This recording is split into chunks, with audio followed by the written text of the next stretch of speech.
Բարև ձեզ հարգելի հայրենակիցներ, ես Մարատ Հակոբյանն եմ Կիևից։ Այսօր Ուկրաինա-Ռուսաստանի լայնածավալ ներխուժման 1219-րդ օրն է։ Մեր կարճ եթերում բացի ռազմաճակատային գծից ստացված տեղեկություններից ցանկանում եմ ներկայացնել մի քանի շարք կարևոր նորություններ, վստահ եմ մեր լսարանը կգնահատի, քանի որ վերջին օրերին թե ՆԱՏՕ-ի գագաթնաժողովում եւ թե այլ միջազգային հարթակներում տեղի ունեցան իրադարձություններ, որոնք իրականում շատ ավելի կարևոր են, քան այն բեմադրությունները, որ հիմա Հայաստանում են գնում կապված հաջորդ տարվա ընտրությունների հետ։ Երեք, ինչպես միշտ գտնվեցին միամիտ մարդիկ, ովքեր մեկնաբանություններում փորձում էին համոզել, թե ամեն ինչ իրական է։ Ուրախացնում է մի բան, որ դրանք հատուկենտ մարդիկ են։ Ցավում եմ, բայց որ դեռ կան նման մարդիկ, ովքեր իրենց քթից այն կողմ չեն տեսնում, ինչպես կարելի է համ մեղադրել Ռուսաստանին հակահայկական գործողությունների մեջ, համ միևնույն ժամանակ թողնել ռուսական հեռուստաալիքներն ու ռազմական բազան Հայաստանում, կամ ասենք միջազգային հարթակներում չքվեարկել այն փաստաթղթերի օգտին, որոնք դատապարտում են Ռուսաստանը։ Բարեկամներ, 2-ին գումարած 2 4 է, ոչ թե 3։ Այս խոսքերը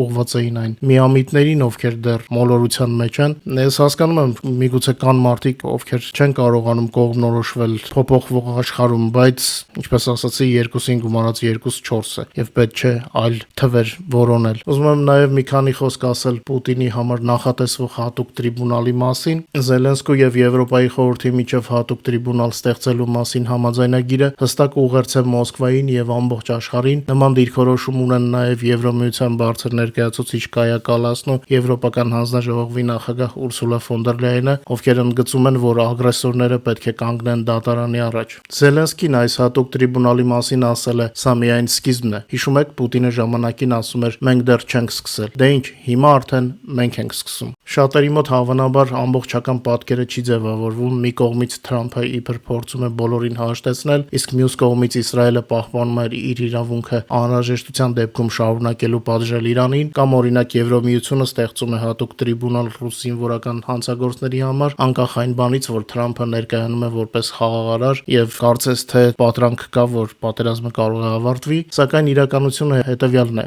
նախ Թրամփյան Ամերիկան այլևս չի թելադրում, թե ով ինչ անի աշխարհում, այժմ որոշումները կայացնում են այլ տղաներ։ Երկրորդը, սա քայլերի շղթա է ուղղված թշնամիներին պատժելուն։ Ցավոք, հենց այս նույն մոդելն էլ օգտագործում է Ադրբեջանը Հայաստանի նկատմամբ, եւ սա պետք է հաշվի առնեն հայ քաղաքական գործիչները։ Մի կողմից Բաքուն իբր բանակցում է խաղաղության պայմանագրի շուրջ, միևնույն ժամանակ ստանում է Փաշինյանի Հայաստանից այն ամենը, ինչ հնարավոր է, իսկ մյուս կողմից Բաքուն առաջ է տանում Ստամբուլյան հռչակագրեր եւ նման կարգի օրակարգ։ Այդպիսին է այսօրվա աշխարհը։ Պարտվողներին սպասվում է ողբերգություն, եւ գլխավորը Ամերիկան այլևս գլխավոր որոշողը չէ։ Թեև ոչ ոք դեռ բացահայտ չի հակադրվում Վաշինգտոնին, դրա կարիքն էլ չկա։ Միգուցե Թրամփից հետո հաջորդ նախագահը այլ կերպ վարի քաղաքականությունը։ Մենք տեսանք, որ երեք անցած ՆԱՏՕ-ի գագաթնաժողովում նույնպես ոչ ոք չհակադրվեց, քանի դեռ կախվածությունը կա Եվրոմիության այդ նույն ամերիկյան հովանոցից։ Եվրոմիությունը իրավիճակը չի սրում եւ պարզապես ժամանակ է շահում իր ռազմական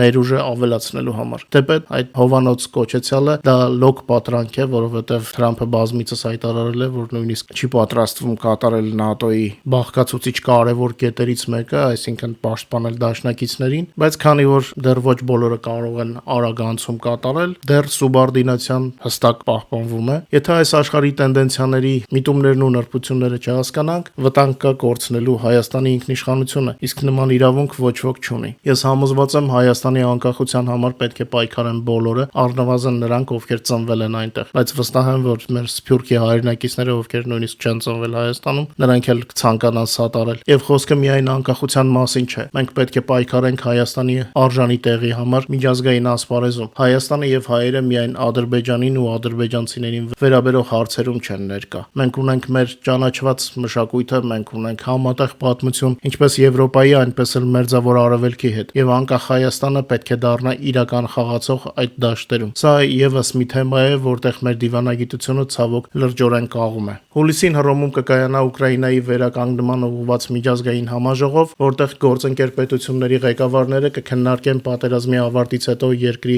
վերականգնման ռազմավարությունները։ Իտալիայում անցկացվելիք համաժողովի հիմնական թեմաներն են բիզնես, մասնավոր հատվածի ներգրավում, վերականգնման եւ տնտեսական աճի համար, մարդկային կապիտալի զարգացում Ուկրաինայի համար, ռեգիոնների վերականգնում, Եվրոմիության անդամակցություն եւ դրա հետ կապված բարեփոխումներ։ Հուսանք, որ Հայաստանում նույնպես լուրջ կվերաբերվեն Ուկրաինայի վերականգնման թեմային, թե չէ երբ երկիրը լռում է կամ մնում է մի կողմում, ապա ինքն իրեն դատապարտում է մեկուսացման։ Ուկրաինայի վերականգնման գործընթացում մասնակցությունը ուժեղների եւ հարուստների ակումբի անդամակցություն է։ Պետք է այս ուղղությամբ աշխատել, փորձել Հայաստանի ներուժը կիրառել եւ չմոռանալ Սփյուռքի ներուժի։ Սփյուռքի ներուժը նույնպես հայկական ներուժ է եւ Հայաստանը կարող է կոորդինացնող լինել։ Եթե նույնիսկ Հայաստանի դիվանագետները կամ իշխանությունը չեն հասցնում Հռոմի համաժողովին, ապա գոնե պետք է պատրաստ լինեն հաջորդ նման միջոցառմանը, որովհետեւ ինչպես ասացի, սա Հայաստանը մեկուսացումից դուրս բերելու ճանապարհ է։ ՄԱԿ-ում Ամերիկայի ներկայացուցիչը կոչ է արել Ռուսաստանին վերադարձնել Ուկրաինայի երեխաներին, Ռուսաստանը շարունակում է սպանել եւ խեղել երեխաներին Ուկրաինայում, այս մասին հայտարարել է ԱՄՆ ներկայացուցիչ Դորոթի Շին ՄԱԿ-ի անվտանգության խորհրդի նիստում, որն անցկացվել է զինված հակամարտություններում երեխաների պաշտպանության թեմայով։ Նա ընդգծել է, որ լայնածավալ ներխուժման 4-րդ տարում ուկրաինացի երեխաները շարունակում են ապրել սարսափելի պայմաններում, իսկ շատերը հայտնվում են կրակագծի կենտրոնում։ Դիվանագետը բարձրաձայնել է նաև երեխաների հարկադրական տեղափոխման խնդիրը, որը հիշատակվել էր նաև ՄԱԿ-ի գլխավոր քարտուղարի նախորդ զեկույցում։ Ավստրալիան ընդլայնում է Ռուսաստանի դեմ պատժամիջոցները, սանկցիաների ցուցակներում նոր անուններ են ավելացվում, նոր ընկերություններ։ Միջելոց Ավստրալիան կհամագործակցի ՆԱՏՕ-ի հետ Ուկրաինային աջակցելու նպատակով, մասնավորապես Ավստրալիան կուղարկի իր Ե7A Vidgate երկարադիտարկման եւ կառավարման ինքնաթիռ, որը պետք է տեղակայվի Լեհաստանում, ինչպես նաեւ մոտ 100 զինծառայող սպասարկման համար։ Այս քայլը Ավստրալիայի եւ ՆԱՏՕ-ի երկրների միջև ավելի խորը համագործակցության մաս է ռազմական ոլորտում։ Ուկրաինան իր տեղն է գրավել top 10 երկրների շարքում, որոնք կարողանում են բալիստիկ հրթիռներ արտադրել։ Ուկրաինական Սապսան հրթիռային համակարգը փոխում է պատերազմի դրվածքը։ Այժմ Ուկրաինան ոչ միայն դիմակայում է Ռուսաստանին, այլև հարվածում է արդեն ամբողջ Ռուսաստանով մեկ։ Ու սա եւս մեկ հստակ օրինակ է, որ անկախության եւ անվտանգության հարցերում պետք չէ կախված լինել ուրիշներից։ Ինչպես Ուկրաինան է ստեղծել իր բալիստիկ հրթիռները, Հայաստանը նույնպես պետք է զարգացնի սեփական ռազմական արտադրությունը։ Երեկվա հարվածների կադրերը Մոսկվայից եւ Մոսկվայի մարզից հրապարակել էին նաեւ այնտեղ բնակվող հայերը։ Այժմ նույնիսկ այն հայերը, ովքեր մեր մեկնաբանություններում փորձում են հերքել մեզ, կարող են հենց հայերենով տեսնել փաստերը մեր Telegram-յան ալիքում։ Հինգշաբթի գիշերը հունիսի 27-ին Մոսկվայի մարզում լսվել են պայթյուններ, օդանավակայանները նորից փակվել էին, բայց ուկրաինական դրոնների գործողությունները միայն Մոսկվայի մարզում չէր, հարվածները Տագանրոգից մինչև Թաթարստան էին հասել։ Նիդերլանդները Ուկրաինայի համար պատվիրել են նոր Ermine բագիներ, Ուկրաինան կդառնա առաջին երկիրը աշխարհում, որն այս բագիները կստանա։ Դրանք նախատեսված են վիրավորների արագ տեղափոխման համար, նույնիսկ բարդ ռազմական պայմաններում։ Այս շաբաթ Սումիի մարզի սահմանամերձ գոտում ռուսական զորքերի առաջխաղացումը կասեցվել է,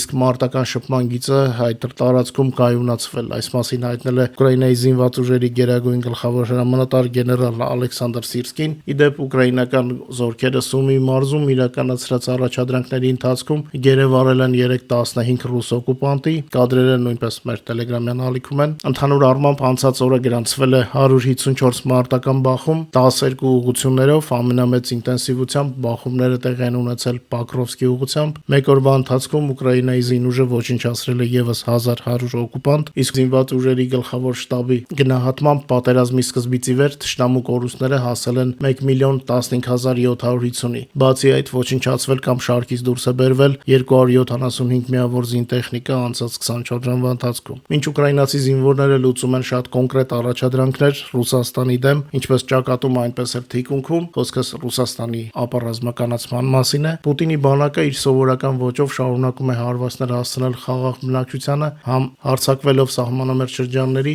բնակավայրերի վրա եւ իրականացնելով շահետ տեսակի դրոններով հարձակումներ Ուկրաինայի տարբեր մարզերում։ Սա այսօրվա եթերի համար նախատեսված ամենն էր։ Շնորհակալություն, որ մեզ հետ եք, ձեր մեկնաբանությունները մեզ շատ են ոգևորում։ Խնդրում եմ չմոռանալ լայքել, տարածել տեսանյութը եւ ամենակարևորը ստուգել արդյոք բաժանորդագրված եք մեր նոր ալիքին, թե ոչ։ Ձեզ լավ երեկո եմ մաղթում, կհանդիպենք։